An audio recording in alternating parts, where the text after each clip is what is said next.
सोचिए, एक ऐसी ट्रेन जिसमें एक बार बैठने के बाद इंसान दोबारा कभी लौट कर नहीं आता। आपने कई भूतिया ट्रेनों की कहानियां सुनी होंगी, लेकिन जो आज आप सुनने जा रहे हैं वो एक सच्ची घटना से प्रेरित है। एक ऐसी हकीकत जिसे सुनकर आपकी रूह कांप जाएगी। साल 2001, गोरखपुर के पास एक छोटा सा गांव, जहां पहली बार रेलवे स्टेशन बना। गांव में खुशी की लहर दौड़ गई। अब शहर जाने के लिए ना बस पकड़नी पड़ेगी, ना ही रात भर का थका देने वाला सफर। लेकिन ये खुशी ज्यादा देर टिकने वाली नहीं थी। स्टेशन बनने के 1 साल बाद स्टेशन मास्टर और उनकी पत्नी के बीच एक जबरदस्त झगड़ा हुआ। उस रात गुस्से में आकर उसकी पत्नी ने चलती ट्रेन के आगे कूदकर आत्महत्या कर ली। ये गांव के इतिहास का पहला बड़ा हादसा था, और उसके बाद जो शुरू हुआ वो कभी खत्म नहीं हुआ। धीरे धीरे गांव में अजीब घटनाएं होने लगी।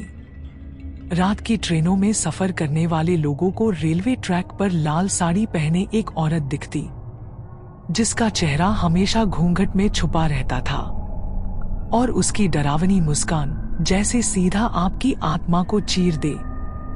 डर के मारे लोगों ने रात को स्टेशन जाना ही बंद कर दिया। तभी गांव में आता है रोनी, 20 साल का बहादुर लड़का। शहर से आया है अपने मामा के गांव छुट्टियां बिताने। उसे चुड़ैल वाली कहानी का पता चलता है, मगर रोनी ऐसी बातों पर यकीन नहीं करता। एक रात जब पूरा गांव सो रहा था, रोनी चुपचाप स्टेशन की ओर निकल पड़ता है। रात के ठीक 12 बजे हवा में एक अजीब सी सिहरन थी। स्टेशन सुनसान था, चारों तरफ सन्नाटा। रोनी ने सोचा सब बकवास है। तभी एक ट्रेन की सीटी गूंजी। रोनी ने देखा एक ट्रेन धीरे धीरे स्टेशन पर आकर रुकी, लेकिन ना कोई यात्री था, ना कोई गार्ड। पूरी ट्रेन खाली और अजीब सी स्याह रोशनी से भरी हुई। जैसे ही रोनी ट्रेन में चढ़ा, ट्रेन बिना किसी चेतावनी के फुल स्पीड से दौड़ने लगी। रोनी घबरा गया। उसने इमरजेंसी चेन खींची पर कोई असर नहीं। ट्रेन मानो किसी और ही दुनिया की ओर जा रही थी। अचानक ट्रेन बीच ट्रैक पर रुक गई।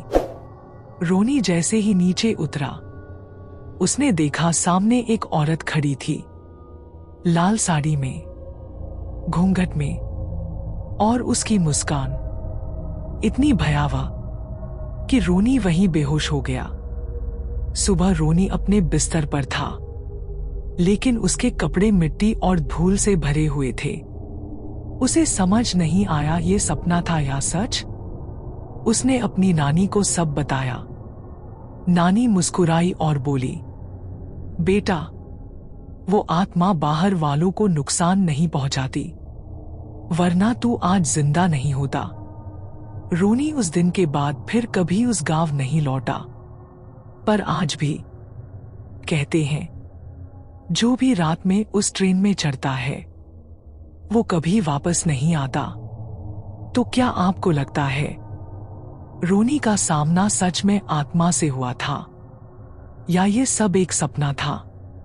अपनी राय हमें कमेंट में जरूर बताएं, और ऐसी ही डरावनी कहानियां देखने के लिए हॉरर बाइट को सब्सक्राइब करना मत भूलिए। और हाँ, कभी अकेले रेलवे स्टेशन मत जाना।